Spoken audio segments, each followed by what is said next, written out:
Hello, welcome to the 68th Annual Utah State Historical Society's annual conference. I'm Holly George from Utah Historical Quarterly, and today I have the joy of introducing John Sillito, an emeritus professor from Weber State University and a longtime student of Utah history and contributor to the Quarterly and other journals. Today is the centennial of the 19th Amendment. It is a perfect day to be discussing John's topic. And with that, I will hand it over to John Sillito. Well, it's a pleasure to be here on this historic day. A century ago in a warm Chicago July, hundreds of individuals from several organizations gathered to create a new political party and nominate a candidate for president.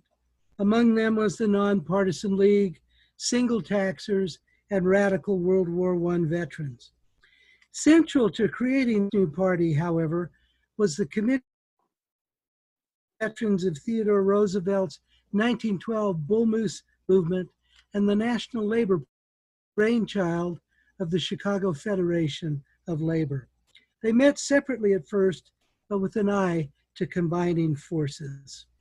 Among those attending was Utahn, Parley P. Christensen, a member of both groups, who came to Chicago committed to nominating Senator Robert La Follette for president and creating a new party, because in his words, he believed third party for protest and progress.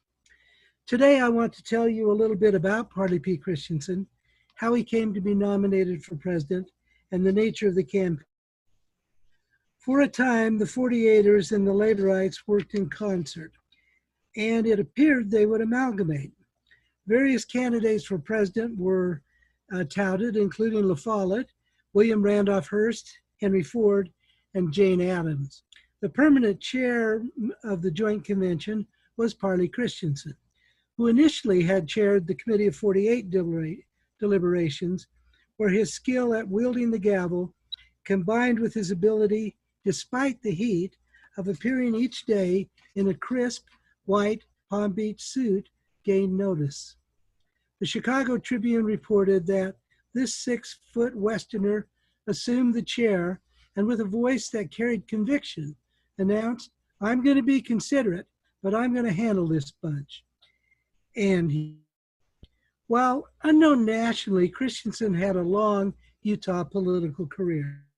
He was secretary of the Constitutional Convention, served 2 terms as Salt Lake County attorney as a Republican, and unsuccessfully sought the congressional nomination of that party every 2 years between 1906 and 1912.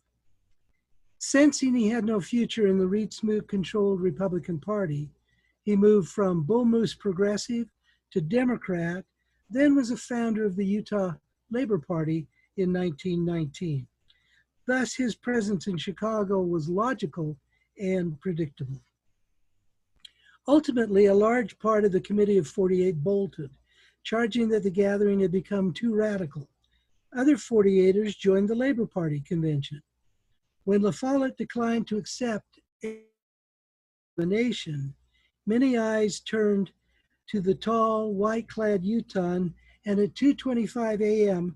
on July 15th, he defeated New Yorker Dudley Field Malone by the vote of 192.5 to 174.6. That fractional vote itself speaks volumes about the nature of the gathering. Soon after that, the delegates adopted the name Farmer Labor Party, agreed on a platform, and nominated Max Hay, an ex-socialist from Cleveland, for vice president. Christensen told the weary delegates, "Every fiber in my system sounds in harmony with the platform that has been adopted." Reflecting his support among union workers, pledged a nationwide 8-hour-a-day, 6-day-a-week campaign stretching from border to border and coast to coast. Despite a chaotic, underfunded, and understaffed campaign, he honored that pledge. The platform that he was in harmony with was seen by many as radical, stressing political and economic democracy. Among other things, the document advocated withdrawal of American participation under the Versailles Treaty and recognition of the Bolshevik regime in Russia.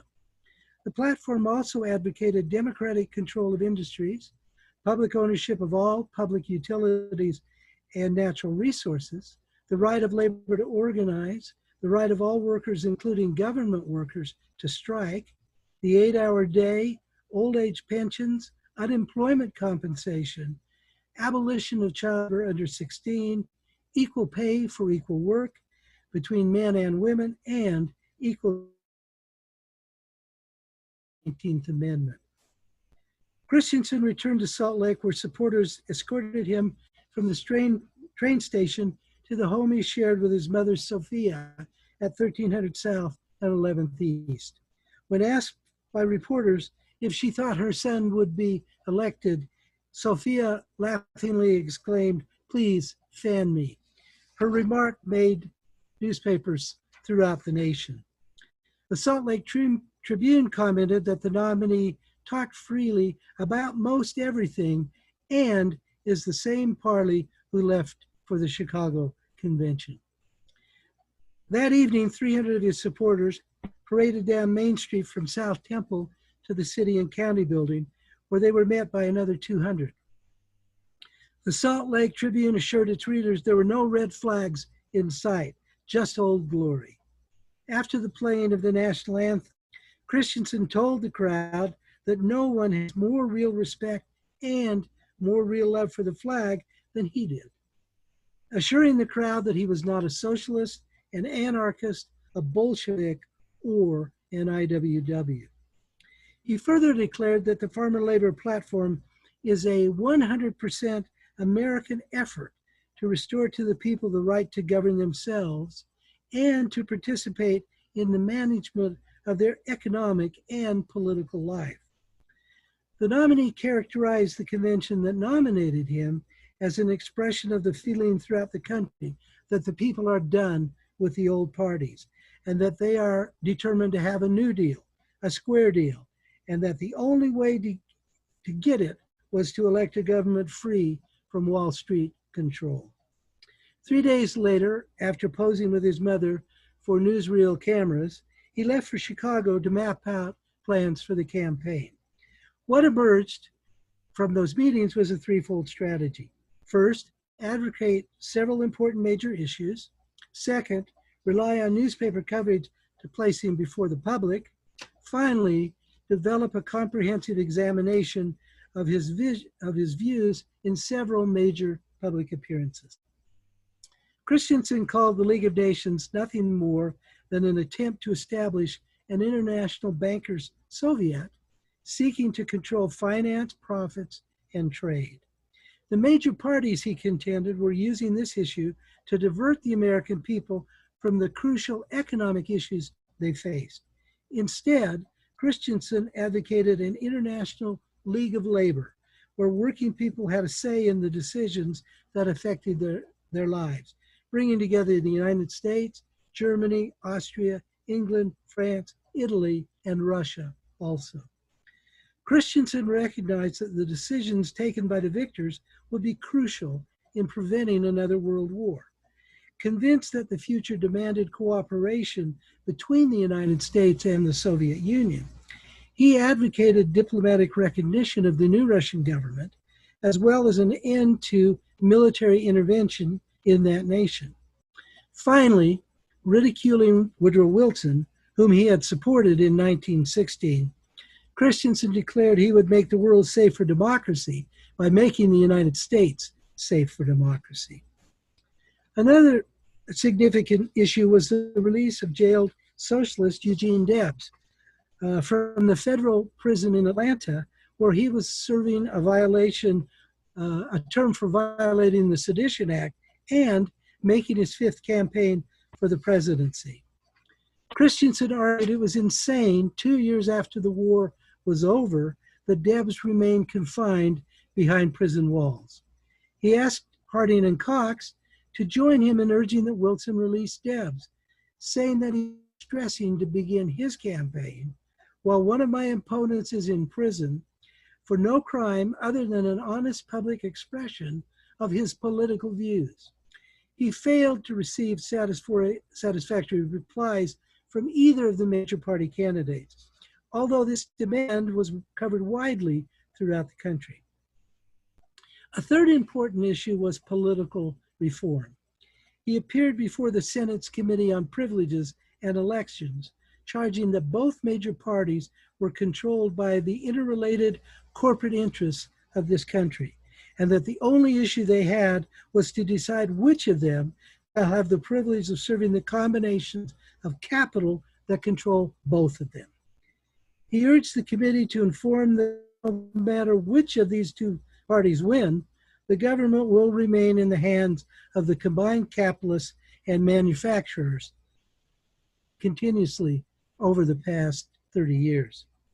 Calling the daily press the best and virtually the only channel open for presenting facts to the masses, he called upon the committee to recommend legislation requiring the appropriation by Congress every 4 years of a sufficient to pay for a column of space per day per political party in the morning and evening editions of the largest papers in the important cities in each state.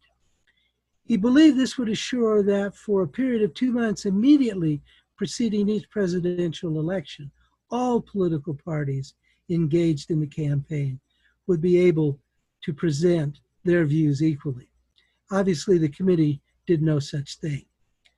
This statement is important because it demonstrates that at heart, Christensen was a reformer, not a revolutionary, one who advocated changing the present system, not its abolition.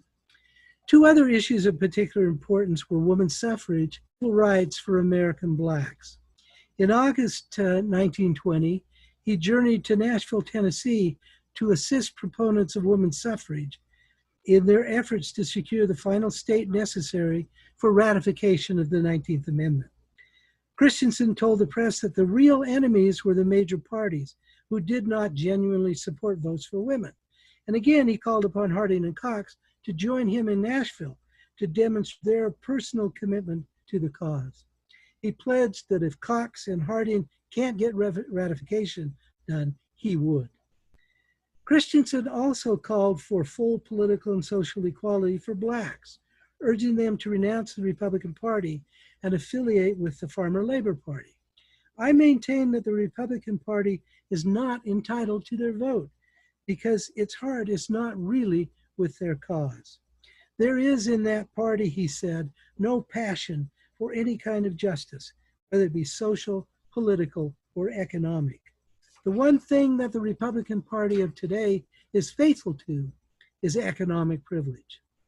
He also felt that so long as one of the major parties believed that they could take the Black vote for granted, they would not have any real impact in electoral contests. Christensen's second strategy was to use newspapers to disseminate the party's message. Expansive, gregarious, and charming, he frequently caught the imagination of the press. Even newspapers hostile to his policies recognized his warmth and appeal. As one newspaper account commented, Christensen like a cooling air, his 6 feet 4 inches of well-set bulk clothed entirely in white. Another account noted that he conveyed a warm smile, a hearty, comfortable-sounding voice, and a hand clasp that lingered amicably. In the lobby of the theater, he swept a little group of men and women off their feet, reaching for hands of those he remembered from the Chicago Convention and others. Moreover, he knew how to grab headlines. In a speech in Kansas, for example, he labeled the Republicans and Democrats as one big bird with 2 wings. He pledged to move the nation's government from Wall Street back to Washington and asserted that monopoly capitalism had made the law of supply and demand the League of Nations. After that, he delivered his simple message. When the workers take charge, the men and women who produce the wealth will share more equally with the persons now reaping the benefits. These remarks were picked up in many papers throughout the country. While Christensen convinced the press that he was a regular feller, his efforts suffered from a definite lack of organization. On one stop in San Francisco, for example, the nominee disappeared for several hours, much to the consternation of local supporters who sought him out. As the San Francisco Chronicle commented, there didn't seem to be any particular plan for a campaign in San Francisco. Christensen merely meeting a few of the headliners of the party and passing the day with them. Continually, the campaign was marked by a lack of direction, as teleletters were misplaced, schedules were set and then altered, and other errors were made. Third, Christensen made several formal, in-depth, well-crafted addresses throughout the country. One such presentation was delivered to an overflow crowd in Altoona, Pennsylvania, where he told his listeners that the Farmer Labor Party was born of present unsatisfactory conditions and relied on the intelligence of people directed by the light of their experience. After listing the many reforms the party advocated, he assured the crowd that the Farmer Labor Party would deliver what the people want, a real democracy in which industry is democratized and where the people enjoy their independence and freedom from exploitation. Speaking from the Minnesota State Fair, Christensen sought to show how the interests of agriculture coincided with that of labor and the middle class. He told farmers he wouldn't occupy his time talking about farming, which they knew much better than he did. But rather, he said, I will discuss the unfair situation that you face in marketing your crops. While farmers received about 30% of the value they produce, he said, 2/3 of that value goes to the forces of special privilege. So what should farmers do? He asked rhetorically and answered his question. This cannot be changed merely by kicking, by protesting, by passing resolutions. We can accomplish it only by taking a hand in politics. He said that he envisioned the day when the working class was united into one political party, financed by themselves and therefore free entirely from the influence that absolutely controls the two old parties. Finally, he promised that the new party would end the disgrace that in a nation of plenty there exist classes where your father and mother and mine must spend their life in dependency. This should not happen, he stated, because every worker earns enough to provide for himself and his family for life, if he got his fair share. Christensen returned home on October 31st, telling reporters, I'm glad to get home and sniff the sage. I have traveled 30,000 miles and made 6 trips each way from Chicago to New England and New York, twice from the Atlantic coast to the Rockies, as well as one from Atlantic to the Pacific and return. Speaking to a large rally, he declared that the old parties are crumbling. They are being shorn of whatever elements of progressivism they may have.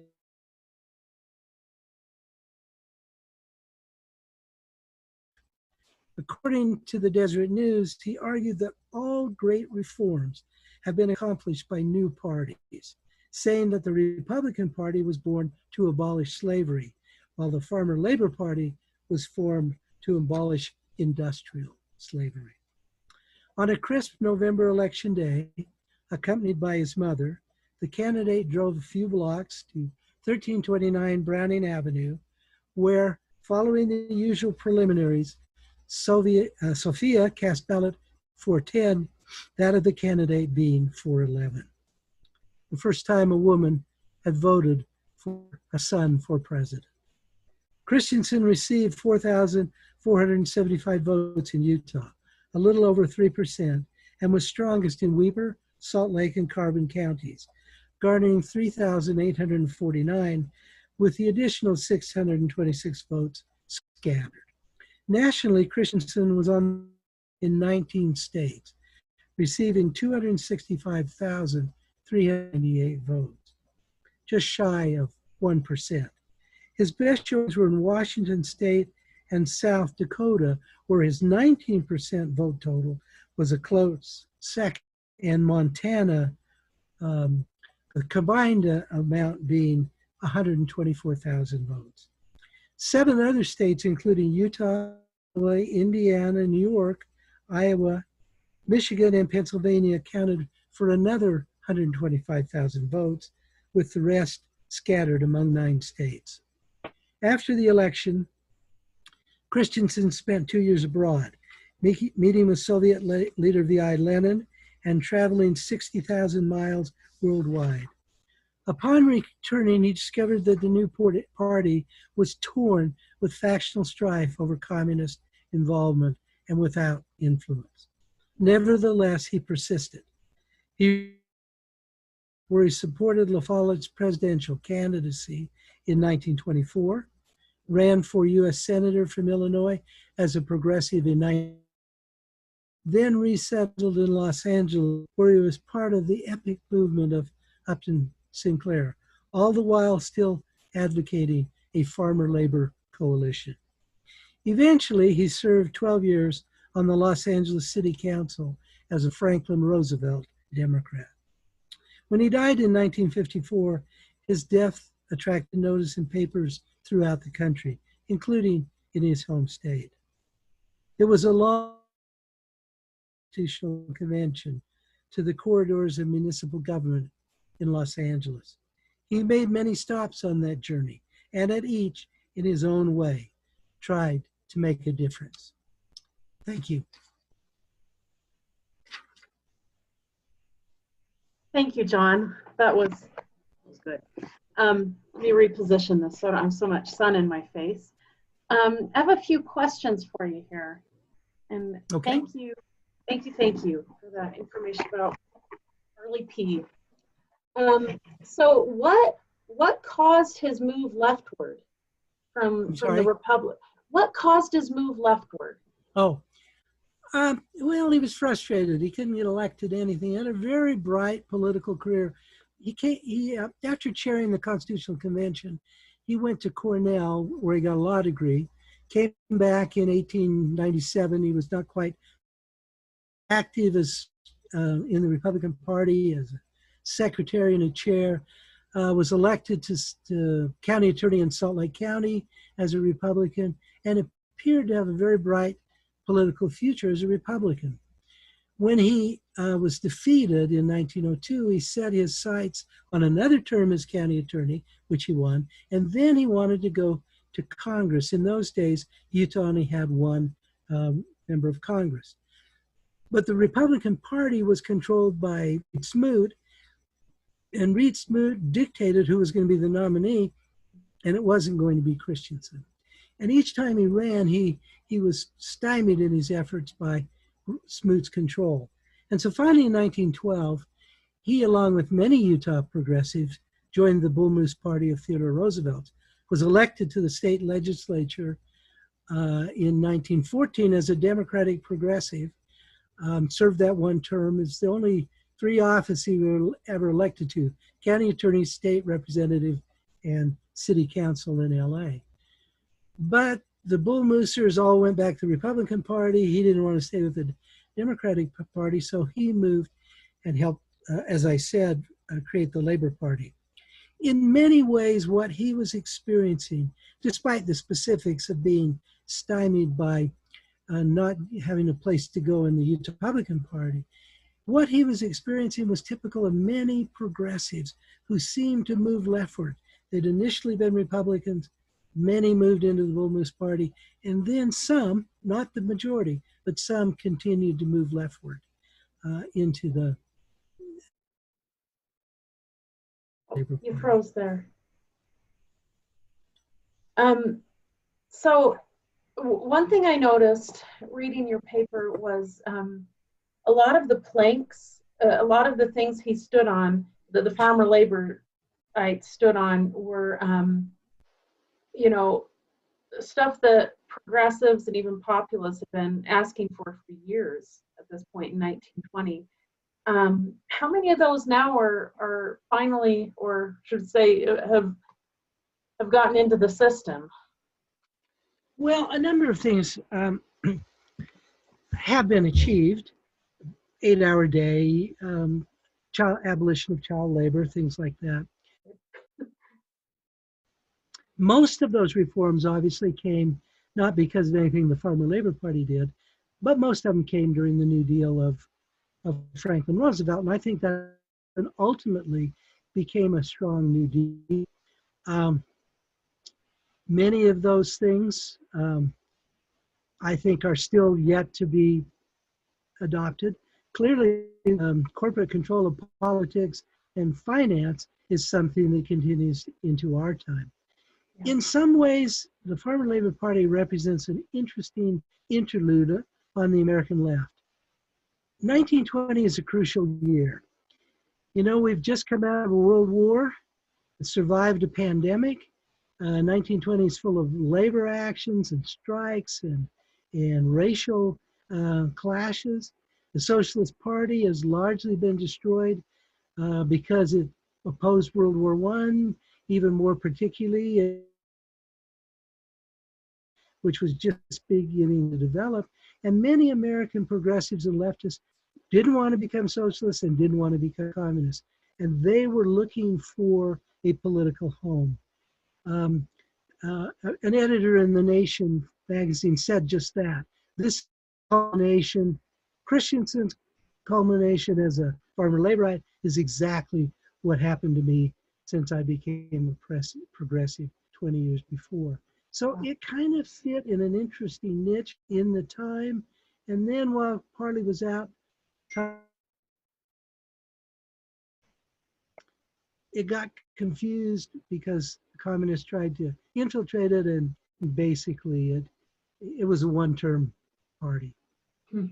One term. That leads me to my next one-time party is how did Utahns react to the support of Bolshevism? I mean, it's 1920. Well, that was a real issue in Utah.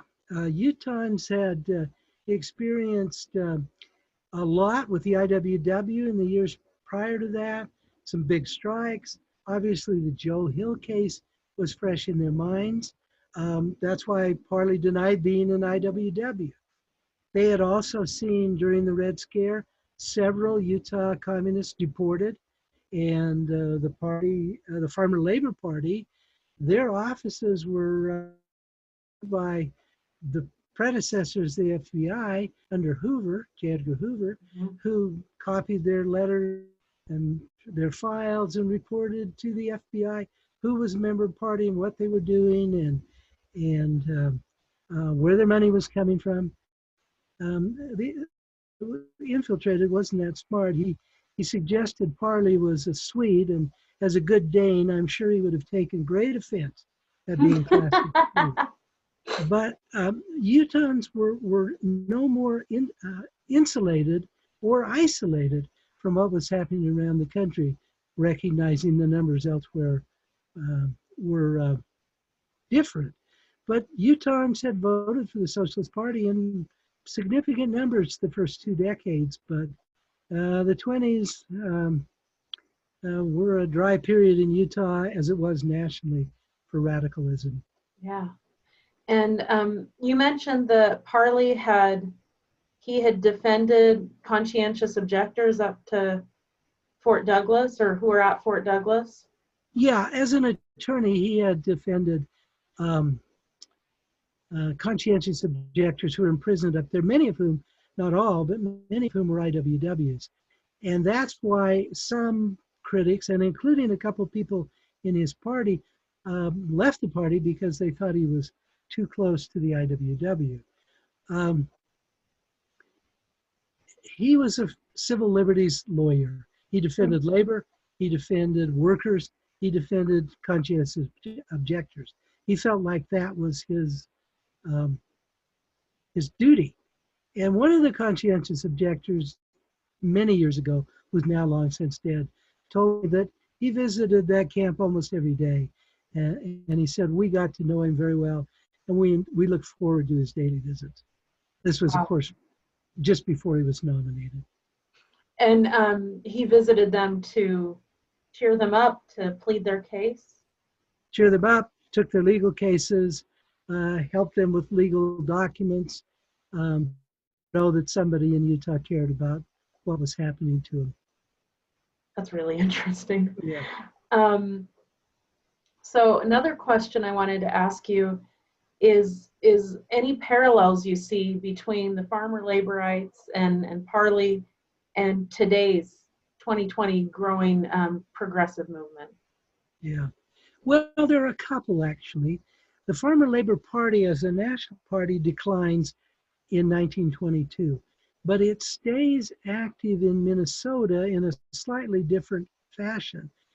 And it's very significant. Farmer Labor Party politicians are elected to Congress and governor in Minnesota in the 30s. In 1944, the Democratic Party combines with the Farmer Labor Party. And to this day, that party in Minnesota is the DFL, the Democratic Farmer Labor Party. So Really? in that sense, there's a presence that way. But in a broader sense, the kinds of issues that these progressives were advocating are not dissimilar, and the approach not dissimilar with progressives, particularly in the Democratic Party in the last 4 or 5 years, who have tried to push the Democratic Party to the left and promised that if Joe Biden is elected, they will continue that fight.